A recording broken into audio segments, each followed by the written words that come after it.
Pour l'année 2018, on va regarder, on va rentrer un peu plus dans l'astrologie techniquement. Euh, Vous avez ici le thème en astrologie universelle de mutation qui est devant vous. Tout n'y est pas. Il y a Bacchus qui est en milieu du bélier ici, que je place aussi, qui est très important. Et puis, pratiquement au fond du ciel, donc comme dominante, Apollon, qui est à peu près à 14 degrés vierge, qui sont les deux planètes que je place, qui sont Bacchus et Apollon, qui sont un peu la, le couple nietzschéen d'évolution des civilisations vers l'organisation bénéfique apollinienne ou vers la recherche effrénée de pouvoir bacchusienne. Mais bon, donc cette bipolarité est quand même assez dominante dans le thème de cette année pour l'Europe, puisque en fait les deux se retrouvent en dominante, l'un par carré à l'ascendant, Bacchus, l'autre par conjonction au fond du ciel, Apollon. Ce qui indique donc une année importante pour l'Europe. Donc on reboucle donc sur ce qu'on avait dit tout à l'heure, sur le fait qu'il y a une cassure dans le projet initial de l'Europe, dont le thème principal me semble être celui de 92 du traité de Maastricht, et donc et qui se caractérisait par une exactitude, une conjonction Vénus-Mars sur la conjonction Uranus-Neptune au milieu du ciel, ce qui est le thème le plus puissant pour l'Europe et donc le plus durable et qui est donc celui qui contient en fait les éléments pour que ce soit durable. C'est un peu une tautologie, mais on peut dire qu'à chaque fois qu'un thème est puissant, il se maintient en vie. À chaque fois qu'un thème est faible, quelle que soit l'intention, la bonne intention qu'on a eue en le créant, ça se maintient pas, quoi. Les événements vont venir bouter la création qu'on a fait et la faire s'écrouler. Donc, d'où l'importance de ce thème, qui était pourtant pas le thème de conception, mais qui est un thème plutôt, qui est le deuxième thème de l'Europe, presque on pourrait dire, si on en met trois, on peut en mettre quatre ou cinq parce qu'il y a eu des étapes. Mais disons que c'est le thème que je trouve vraiment important de par cette conjonction Uranus-Neptune. Donc, on voit très bien ici, si on regarde, on a le Neptune là-haut, au milieu du ciel, hein, et qui fait son demi-carré à Uranus. Donc le couple Uranus-Neptune, et là, passe en crise. Donc l'aspect créateur, un peu libéral, un peu de droite, créatif et libre uranien, est en crise avec l'aspect social, démocratique et humaniste de Neptune, même spirituel, quelquefois de Neptune en poisson. Et cette crise demande à résoudre cette dualité entre libéralisme, on pourrait dire, et socialisme, en gros. L'Europe est l'un des seuls espaces dans le monde actuel où, en fait, les deux cohabitent alternativement sans qu'il y ait un clair choix, bien qu'on puisse dire bon, que le libéralisme est quand même très avancé. mais bon, il peut être avancé, comme on dit aussi que de la viande est avancée, c'est-à-dire qu'elle est pourrie. Donc il y a cette avancée, certes, mais vers où? Peut-être vers une décrépitude, parce que ce libéralisme est en train de bouffer la planète sur laquelle il est assis, quoi. Donc on a vraiment une remise en question possible, et on voit très bien quelle est-elle, puisqu'on a Apollon qui représente l'écologie ici depuis qu'il est rentré en Vierge en 93, et qui est vachement important, avec Orcus juste à côté, qui indique qu'on a une grande sensibilité ici au fond du ciel en Vierge à la destruction de la planète, hein. Ça va être un sujet très important cette année pour l'Europe, et c'est au fond du ciel, mais on peut penser aussi à la destruction de la planète, bien sûr, mais on peut penser à la destruction de l'Europe elle-même, puisque ça touche le fond du ciel de cette année de l'Europe. Donc il y a une idée de destruction, et Apollon juste à côté qui dit, ah oui, mais si on retrouvait des vrais principes, peut-être on pourrait éviter cette destruction, hein. Donc Orcus, c'est vraiment qui est une espèce de petit Pluton, quoi, qui a été découvert dans les années 2000, dans les années 2010 par là, est très très près, presque conjoint exactement au fond du ciel, ce qui en fait une dominante. Mais en face, on a l'espoir neptunien en Poisson, un domicile en Poisson. Cette planète qui a été en Poisson en plein cœur en plein milieu du XIXe siècle, qui a créé le spiritisme, la théosophie, l'avènement de la grande religion du XIXe et du XXe siècle, qui a été le communisme, le marxisme, quoi. Et on a le retour de certains espoirs. Alors, ça ne veut pas dire qu'on a un retour du marxisme, hein. Tant pis pour vous, les marxistes.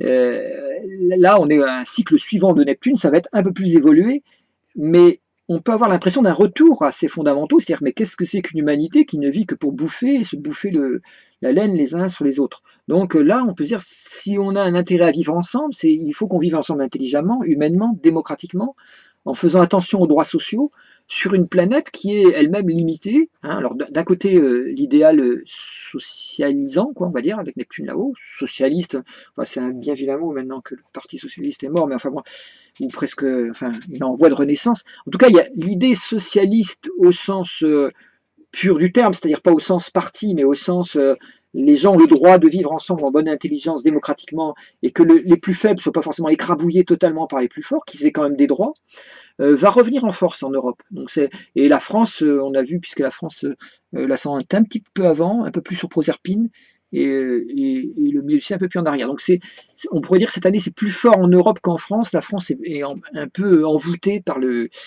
charmeur, de rat, là, comment ça s'appelle, Hamelin, le joueur de pipeau.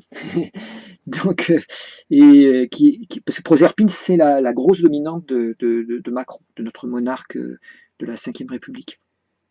Donc, on voit la France là encore sous la coupe de ce Proserpine envoûtant, hypnotisant, alors que l'Europe, se pose la question vraiment, mais qu'est-ce qu'on va faire avec les espoirs que portait l'Europe? Et ces espoirs sont complètement revivifiés par un immense trigone qu'on voit en haut, là. Très beau trigone entre Neptune, Proserpine, l'ascendant Cancer, Neptune en Poisson ici, milieu du ciel, qui est donc très dominant. Ça se ferme ici avec Apollon en Vierge, mais le trigone se ferme sur une grosse conjonction Scorpion qui contient au centre Jupiter-Mars. Alors en plus, on a Mars, Psyché, Poséidon, Jupiter, Vesta en Scorpion, mais on peut résumer ça à la présence presque au milieu exact de cette conjonction, de ce Jupiter assez puissant sur le 16e, enfin à 15 degrés 07 Scorpion, donc au beau milieu du Scorpion. Qui indique que le capitalisme est en phase de crise. Jupiter représente toujours les capitaux, c'est-à-dire l'aisance avec laquelle on a d'échanger et la confiance que l'on fait dans la circulation des capitaux. Donc en Scorpion, on passe une crise qui a déjà commencé depuis environ un an. Les indicateurs boursiers, tout ça, sont un peu très comment dire, inquiets, très sur le qui-vive. Ça sent la crise à plein nez.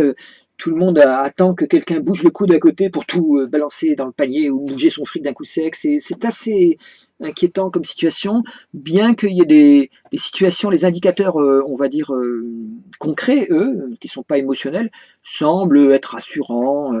Il y a des grands chefs qui sont au pouvoir et qui maintiennent bien leur peuple sous leur... Voilà, les lobbies continuent à gagner de l'argent. Donc, on pourrait croire que tout va bien dans le meilleur des mondes possible, le meilleur des mondes d'Huxley, quoi. Mais le Scorpion, la crise couve, quoi. Elle couve énormément. Et là, l'arrivée de Mars sur Jupiter peut déclencher complètement les événements. Donc, ça serait intéressant qu'on voie quand Mars va passer exactement sur Jupiter. Ça va être dans le courant, donc dans le courant du mois de janvier, février, je suppose. Je n'ai pas ça devant moi. À vérifier pour les astrologues, je le dirai peut-être tout à l'heure. Je vais faire peut-être un clic à ce moment-là. Je vais regarder. Enfin, on ne peut pas faire un clic, je vais regarder vite fait sans arrêter. Mais il faudra faire un arrêt parce que il suffit que je voie quand Mars arrive sur le 15e degré Scorpion, c'est pas difficile à trouver. Il suffit de regarder. Attends, je me bouge. Oui, vas-y, profite. Là, on coupera. Voilà. Donc oui, c'est dès le début janvier. Donc début janvier 2018, il est dessus. Donc voilà. Je vérifie. Voilà. Conjonction Mars-Jupiter, elle a lieu le 7 janvier. Donc, ça recoupe sur ce qu'on a dit. Comment dire. Donc on reprend. Je fais un petit claque pour que tu retrouves. Oui, donc Mars va rapidement rejoindre Jupiter en Scorpion aux environs le 7 janvier exactement. Mais évidemment, comme c'est un aspect un peu lent, ça prendra un petit peu, ça commencera à sentir le roussi la semaine d'avant et la semaine d'après. Et donc ça peut créer quand même des remous, mais en même temps des remous qui ont un grand intérêt de par le trigone à Neptune qui indique que ces remous sont presque nécessaires pour que certains changements apparaissent, quoi. Changements idéologiques, changements de direction pour l'Europe, pour en particulier qu'elle retrouve son idéal de départ neptunien, qui est un idéal en fait qui est le seul pays qui est construit non pas seulement sur des luttes de pouvoir, ou c'est sur des dictatures, mais avec les États-Unis, on va dire, l'idée de droit de l'homme Sauf que dans les États-Unis, évidemment, on a clairement l'état de fait, l'état d'évolution des États-Unis qui les a menés plutôt dans une direction d'ultralibéralisme et d'oubli dans leur constitution des droits de l'homme, même si c'est un pays de très grande liberté par ailleurs, même des fois effarante à certains niveaux, les droits qu'a l'individu. Mais disons qu'on a perdu le côté, dans ces droits, l'aspect égalité, justice a été oublié, l'aspect liberté a été très renforcé. Euh, dans l'Europe, par contre, qui est en fait le berceau de tous les socialismes, bon, le marxisme est né en Allemagne, l'Angleterre, les premiers partis communistes ont été créés en Angleterre, enfin, etc. Et la France a été pas le dernier pays à aligner des manifestations dans les rues pour obtenir certains droits. Donc, en fait, on a un ensemble de pays qui se sont battus pour un certain nombre de droits et qui forgent le modèle européen sous-jacent. Alors souvent, il faut répéter ça aux gens plus jeunes parce qu'ils ne savent pas qu'ils sont assis sur des droits qui leur semblent complètement naturels, ils sont libres de faire ce qu'ils veulent, d'acheter ce qu'ils veulent, ça. En fait, ils identifient ça au grand supermarché mondial, quoi. Je vais prendre ce que je veux dans les boutiques, quoi, avec mon argent. Mais en fait, il faut bien voir que derrière, en amont de ça, il y a cette grande richesse d'évolution des pays européens est venue non seulement d'un aspect capitaliste, mais surtout d'un aspect de liberté de créativité qui a pu permettre cette hyper créativité et donc multiplier les ventes. Donc, d'où la croyance que le libéralisme est forcément relié à, à la liberté. Et la Chine nous prouve l'inverse maintenant depuis pas mal d'années. On peut très bien avoir une dictature néolibérale, il n'y a aucun problème avec ça.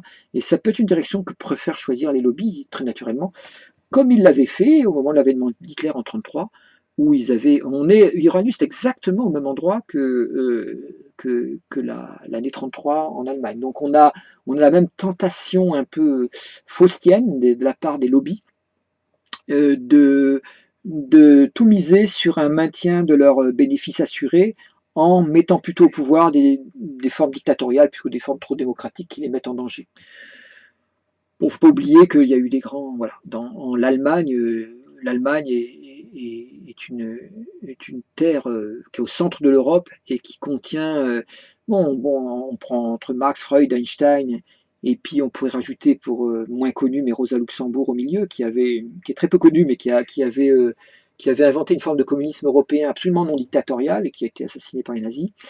Donc c'est très intéressant de voir que voilà, à 84 ans exactement de différence, donc un tour complet d'Uranus, qui a fait le tour, qui est revenu au même endroit en bélier ici, et qui est maintenant conjoint à Eris et Pallas, on a le retour des fascistes, des extrêmes droites, qui est extrêmement puissant, et l'espoir d'une resocialisation, d'une l'écologie et la resocialisation qui peuvent aller ensemble, qui sont très puissants cette année sur l'Europe.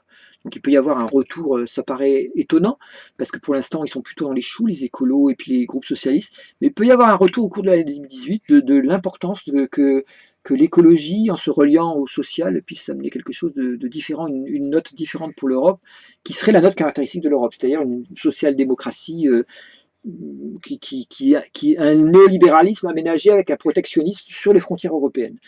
Bon, qu'est-ce qui peut déclencher ça? Je pense en particulier au problème des réfugiés, qui est un véritable problème qui oriente les gens entre il faut les aider, ces braves gens, on n'est plus en poisson, la compassion, et puis Uranus en bélier, mais qu'on les fout dehors, bordel, qu'est-ce qu'ils vont nous foutre ici? Ils ont qu'à retourner dans leur pays, puisque c'est dans leur pays que ça devrait aller mieux, quoi. Si on, voilà. Alors, ça peut déclencher, il peut y avoir des décisions, par exemple, d'aide par l'aide à l'Afrique, l'aide à certains pays qui sont à la Syrie, tout ça, des endroits où partent beaucoup d'immigrés, et puis les réfugiés climatiques aussi. Il y a énormément de choses à voir. Donc, en tout cas, ça va créer ce clivage entre une Europe un peu extrême droite, Iris étant très agressif, c'est un peu la destruction d'Iris, le côté, c'est la déesse de la discorde, quoi. Pallas, le savoir-faire habile par la force, par la démonstration de force pour prendre des fois le pouvoir par certaines impulsions, donc ce que font un peu tous les partis extrême droite dans une grande partie de l'Europe de l'Est. Et, ouais. Et puis Neptune de l'autre côté qui va peut-être dominer heureusement face à cette montée des forces un peu noires. L'autre aspect de ce thème vachement important, donc 2018, c'est la présence de cette conjonction étrange là, où il y a Saturne Soleil, Saturne rentre en domicile en Capricorne, au moment, et donc il est exactement sur le point solsticial, hein, du solstice d'hiver. Ce qui veut dire qu'il y a un nouveau cycle qui commence extrêmement important, tous les 29 ans, c'est un cycle qui commence, qui restructure le monde, et là, le soleil conjoint dessus exactement au moment du solstice de 2018, quoi, donc le 21 décembre 2017, c'est marqué en bas, ce qui est le véritable début de l'année 2018, l'entrée du soleil en Capricorne, indique qu'il y a une structuration intelligente avec Howard qui va se faire, adaptative avec Eros, plaisante, de structure dans le domaine du monde du travail. On peut penser à des lois qui, par exemple, qui évitent les on dire les magouilles, il faut bien appeler ça comme ça, qui sont faites par certains patrons en faisant déplacer les ouvriers de Pologne, en les payant avec...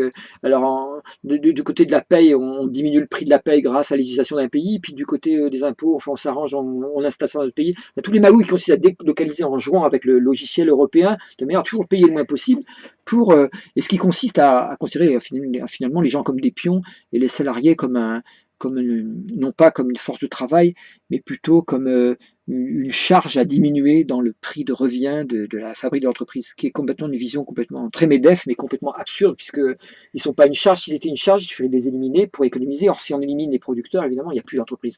Donc, ils sont donc une richesse, non pas une charge. Mais enfin, bon, il faut les payer. C'est toujours ça qui est embêtant. Donc là, cette conjonction-là qui indique qu'il y a une restructuration qui est faite par des gouvernements très puissantes, très comment dire, calculée, quoi, on va dire, avec Saturne, très structurante. Pluton ici, au milieu du Capricorne, indique qu'on est toujours en une crise des valeurs de gouvernement, et que donc on a, avec la Lune noire à côté, cette crise de gouvernement, de gouvernance, on pourrait dire en général, devient vraiment très puissante, parce que la Lune noire vraie, là vous voyez, elle est angulaire au descendant. Ça veut dire que là, l'attaque des forces du marché, quoi, devient très puissante, soit par les États-Unis, soit par la Chine, soit par toutes les concurrences. Il faut absolument, hein, comme nous disent tous les économistes, il faut absolument qu'on soit compétitif. Quoi. Cette compétitivité devient une maladie de l'esprit, une maladie. Les deux lunes noires qui encadrent, en fait, les gens en ont marre de cette histoire de compétitivité. Parce qu'en fait, il s'agit toujours de s'aligner avec la Chine, quoi. En gros. C'est-à-dire que si tout le monde est esclave, on sera enfin compétitif. Mais qui sera heureux? Plus personne. Donc, plus on cherche la compétitivité, plus on est en train d'être entraîné dans une voie de garage total où il faudra tirer toujours vers le bas les salaires, les prix également, et au bout du compte, la seule solution, c'est de réduire toute la population en esclavage, et là, ça marchera, on aura gagné. Donc là, les deux lunes noires indiquent qu'il y a beaucoup de gens qui vont en avoir marre de ça. Attends, mais sur quoi on veut s'aligner, franchement? Est-ce qu'on n'a pas le moyen? Est-ce que l'Europe n'est pas assez grande pour fermer, entre guillemets, un petit peu ses frontières avec un certain protectionnisme, par exemple un impôt écologique et social, ce qui fait que quand un produit est très bas parce qu'il a été fabriqué par des esclaves, ou si un produit est très bas parce qu'on a tout rejeté les effluents toxiques dans la mer au lieu de les traiter, ce qui coûte plus cher, eh ben, la compétition de ce pays avec le même produit fabriqué en Europe, avec des normes européennes extrêmement strictes, extrêmement écologiques, extrêmement sociales, évidemment, le produit est plus cher. Donc, ils ont gagné. À ce moment-là, il suffit de mettre un impôt, une petite étiquette, bon, produit, on note de 1 à 5. Cet étiquetage écologique, cet étiquetage social est extrêmement important à l'évolution de l'Europe. Ça se pourrait qu'il se mette en place, ça serait une structure intéressante. Mais on peut penser aussi que ce Saturne, c'est les pouvoirs en place, des pouvoirs de droite aussi, des pouvoirs extrêmement du côté patronal, parce que Saturne, c'est dirigeant, aussi bien de gouvernement que d'institutions comme les entreprises ou les lobbies ou les syndicats patronaux. Et donc, on voit la contradiction existante entre cette structuration qui est faite, et puis de l'autre côté, l'immense aspiration, Mercure rétrograde, Vulcain, Vénus, Ixion, Phobos, qui sont fin Sagittaire, sur le centre galactique, qui indique que les gens veulent vraiment que le monde du travail change, qu'il y ait du travail pour tous. Ils attendent du monde du travail un certain bonheur, une certaine capacité de dépenser leur argent avec Mercure. Et le Mercure rétrograde indique que l'argent, ils ont de moins en moins à dépenser, que ça commence à les emmerder, cette affaire dans laquelle on les a fourrés. La grande Europe, qui allait les rendre heureux, elle est en train de trahir ses promesses. Et on voit que cette promesse-là est toujours vivante, puisqu'elle a fait un beau trigone à Uranus, et c'est ça qui est le trigone à Uranus. Je vous rappelle, l'Uranus peut être aussi les dictatures, les extrêmes droites. C'est ça qui attire les gens en masse vers l'extrême droite. On retrouve le même mouvement de masse qu'il y avait en 1933, et donc la comparaison n'est pas du tout illusoire. On peut dire oui, l'histoire ne se reproduit jamais pareil. Oui, le problème c'est que quand c'est les mêmes aspects qui se reproduisent, il y a des chances qu'il y ait des grosses ressemblances quand même. Donc, ça j'avais annoncé il y a très longtemps, une espèce de fascisation en Europe, et là elle est en train d'avoir lieu, surtout avec les pays de l'Est. sachant que cet espoir de ce trigone entre cette petite conjonction sur le centre galactique, c'est vachement fort. Le centre galactique, c'est l'idée que c'est quand même le centre galactique, c'est le but de l'humanité, le but évolutif de l'humanité. C'est gros. Ça veut dire que Mercure et Vénus, le mental et le sentiment, les valeurs, les attentes que l'on a, sont conjoints ensemble sur ce point-là. Ils disent, mais on veut être heureux, on veut pouvoir consommer, pas forcément s'en foutre plein la lampe, mais au moins pouvoir être heureux, pour pouvoir aussi communiquer, avoir des droits avec Mercure et tout ça, exercer nos droits. Et là, bon ben, ce trigone Uranus, au lieu d'aller vers les droits sociaux, socialistes, là, parce que le socialisme, social-démocratie a beaucoup trahi dans beaucoup de pays en s'alignant sur l'ultralibéralisme de Bruxelles, enfin c'est-à-dire de l'Europe, quoi. Uranus semble être la solution désespérée. On va tout faire péter, on va revenir à des frontières très très limitées. On peut penser au Picket Land, on en a parlé tout à l'heure déjà. Donc, ce mouvement-là va être très fort et il est contredit par l'autre mouvement, qui est ce mouvement de restructuration, qui contient les deux lunes noires, qui risque d'être absolument impopulaire, parce que l'ascendant, c'est quand même le Cancer, donc c'est le peuple qui va donner son mot cette année en Europe. Et le peuple, il est commandé par la Lune ici, qui est en Verseau, et le peuple, il veut se libérer, il est en pleine crise. Il veut se libérer, Lune Junon à mort, il a plein d'aspirations très jolies, qui sont liées à l'ère du Verseau, ici. Et cette Lune tombe, on va le voir exactement, on va peut-être changer de thème, et tombe exactement si on regarde le même thème, là vous avez le thème qu'on vient de voir, il est autour, et au centre vous avez le thème de Maastricht. Et vous voyez que cette petite Lune, elle tombe à peu près sur le Saturne, qui est la planète la plus haute du thème de Maastricht, c'est-à-dire la structuration d'un nouvel État, qui est l'État européen, donc une fédération d'États. Donc ça, c'est très intéressant. Ça veut dire, quand on voit qu'en plus que l'ascendant s'approche du fond du ciel, la part du monde ici, c'est un système que j'utilise, est pratiquement au même endroit que la part du monde de cette année. On pourrait dire qu'il y a une possibilité de renaissance de l'Europe. Et alors là, le fond du ciel ici se retrouve à peu près sur le Jupiter natal et avec Orcus dessus. Orcus indiquant une négativité qui vient taper sur Jupiter, c'est-à-dire les financiers, les bourgeois, les systèmes d'accords entre entreprises, qui vont être un peu montrés du doigt cette année parce qu'on voudrait vraiment que ça change et que ça aille vers une évolution. Voilà. Donc là, c'est très clair que cette année, des choses vont bouger. Et la Lune, coincée là entre la Lune noire en Verseau et Saturne en Verseau, montre que déjà dans le thème de Maastricht, il y a à la fois une belle promesse d'une structure nouvelle qui va vers l'ère du Verseau. L'Europe est un modèle pour l'ère du Verseau, ça je l'ai déjà dit. Et la Lune ici est très près de cette Lune noire-là qui a dit ah oui, mais est-ce que ça va être possible? Est-ce que cette fraternité va être possible? On voit que dans le thème de Maastricht, c'est pas trop évident parce qu'il y a quand même ce Jupiter en Vierge ici qui a d'autres motivations que de faire le bonheur de tout le monde. Hein. Le bonheur des lobbies s'arrête où commence le bonheur des peuples. Quoi. Donc c'est voilà. Mais c'est pas trop évident dans le thème de Maastricht, qui indique que dans le thème de Maastricht c'est encore possible. Il y a d'autres thèmes où on voit vraiment le dernier thème, contradiction très nette entre Jupiter, les capitalistes et puis le peuple. Là c'est pas encore trop évident. Il y a juste une lune en poisson, les peuples, et Jupiter en Vierge globalement, mais l'opposition n'est pas très nette. Donc voilà ce que je voulais vous montrer là-dessus pour aller vite, quoi, pour faire un petit rapport entre deux thèmes, qui a dit que c'est une année très importante pour l'Europe, et c'est ce qu'on avait déjà dit avec le carré Uranus-Neptune, c'est-à-dire qu'en fait, avec ce demi-carré Uranus-Neptune, on est en plein dans une phase qui est où ça passe, où ça casse, où on modifie complètement la direction. Alors Uranus, on voit, comment ça va, il est maître de la maison 8 et de la maison 9, c'est-à-dire de la crise, et la crise avec la lune dedans qui est maître d'ascendant, qui indique bon bah il y a bel et bien crise, et les peuples le savent qu'il y a crise, peut-être les dirigeants le savent pas, mais le peuple ils le sentent très bien, ils en ont marre quoi, et ils sont très européens, donc très civilisés, ils vont pas égorger ni couper la tête aux dirigeants. Ben, donc, ce qui fait croire aux dirigeants qu'ils peuvent continuer à faire n'importe quoi, mais il faudrait quand même pas pousser mémé dans les orties trop longtemps, parce que là, il y a une forme on réclame une autre forme de pensée. Cette pensée peut encore être occupée, malheureusement, par des mémoires. D'un côté, les diriger vers l'art du Verseau, c'est-à-dire vers des nouvelles conceptions politiques complètement nouvelles, on pourrait dire des alternatives politiques qui n'ont pas encore été du tout explorées. Par exemple, l'alternative écologique, on confond l'alternative écologique avec les partis écologistes qui n'ont rien à voir. Les partis écologistes ont toujours été des espèces de strapontins au parti socialiste ou sociodémocrate, alors qu'en réalité, il y a une économie écologique qui est basé sur la décentralisation, qui est basé sur des systèmes qu'on trouve un petit peu déjà dans Maynard Keynes, là, l'économiste anglais, et puis qu'on va retrouver dans tous les systèmes de décentralisation et de coopérative. Voilà. Donc ça, d'un côté, donc il y a une lune en verso porteuse de quelque chose de positif, et de l'autre côté, il y a une lune en verso avec Junon, Amor, tout ça, qui porte l'idéal un peu bisounours New Age, c'est-à-dire ça devrait être autrement, mais je ne sais pas trop comment il faudrait s'y prendre, et qui va espérer que ça se passe autrement avec beaucoup plus de fraternité. Et ça, on voit que c'est en carré avec le Jupiter ici et le Mars surtout en Scorpion. Oui, c'est bien gentil, mais en face, il y a des gens qui sont d'une agressivité extrêmement tenace et qui, eux, veulent garder leurs capitaux complètement intacts et leurs paradis fiscaux. Donc là, euh, il va y avoir un conflit très net.